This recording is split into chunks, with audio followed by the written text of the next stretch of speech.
Bitcoin. You hear about it all the time, right? This is revolutionary tech, maybe a whole new financial system. But what's the cost? Not in dollars, but for the planet. That is the billion-dollar question, and honestly, it's sparking one of the most heated debates in tech right now. So let's dig in, break down the numbers, and see what's really going on.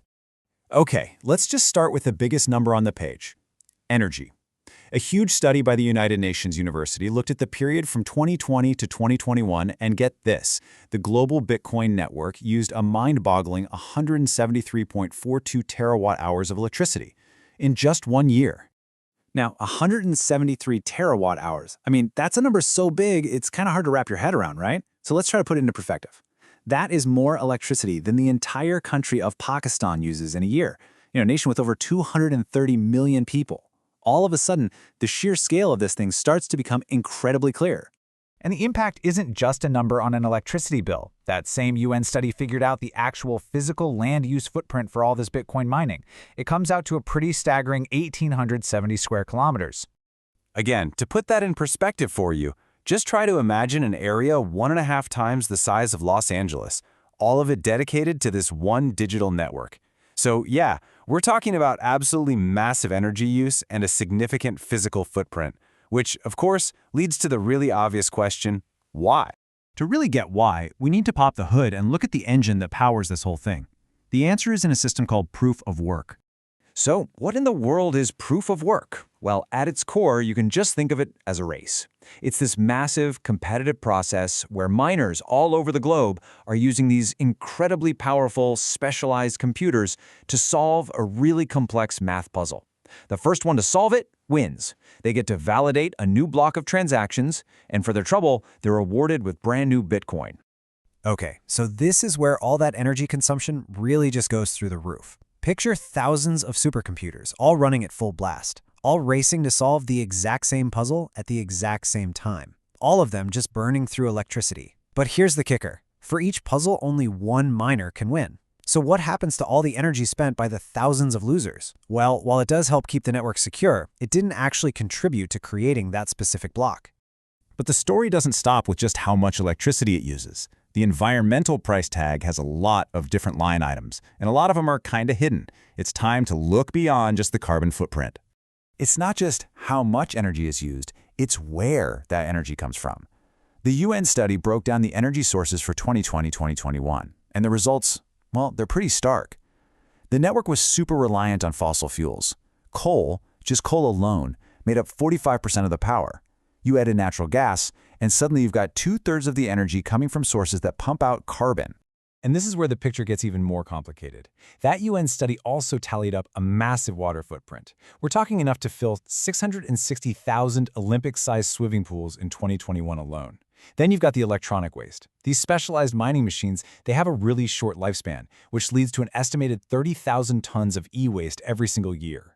And we can't forget the stuff that happens on the ground, like the constant noise and the air pollution from the power plants that are feeding these mining farms.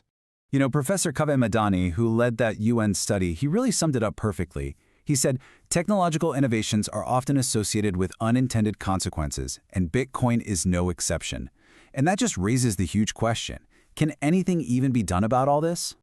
When you look at Bitcoin's future, the whole debate really seems to split and go down two very different paths. The first path is about fixing the technology's environmental problems. The other is about completely reframing its energy use as a feature, not a bug. So path number one involves changing the engine itself. Bitcoin, as we know, uses proof of work, that crazy competitive race we talked about. But a lot of newer cryptocurrencies have switched to a different system called proof of stake. Now, instead of a race, validators are chosen based on how much of the crypto they stake or lock up as collateral. This gets rid of the competition entirely, and experts say it can slash energy consumption by over 99%. Okay, so now let's talk about the other path. And this is the really counterintuitive argument.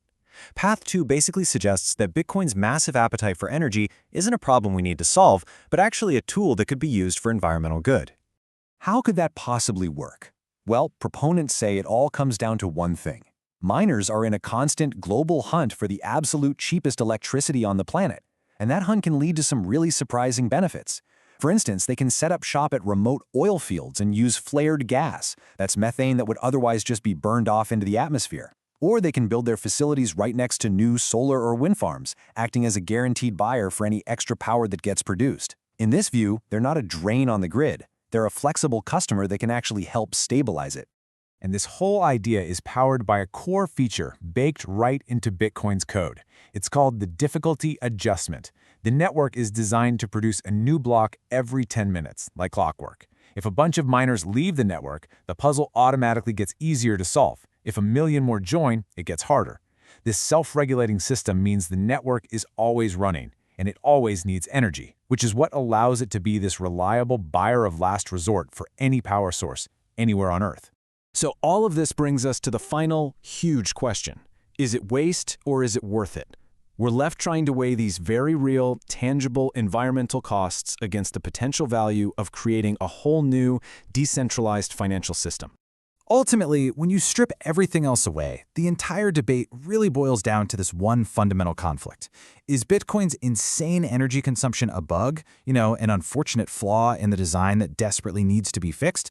Or is it a critical feature, the actual price you have to pay to create a secure, global network that doesn't rely on any bank or any government? And that leaves us with the central question you have to ask yourself. Is Bitcoin's environmental price tag a necessary, even acceptable cost for major financial innovation, or is it just an unsustainable flaw that's baked right into its design from the very beginning? The answer to that question is probably going to decide its entire future.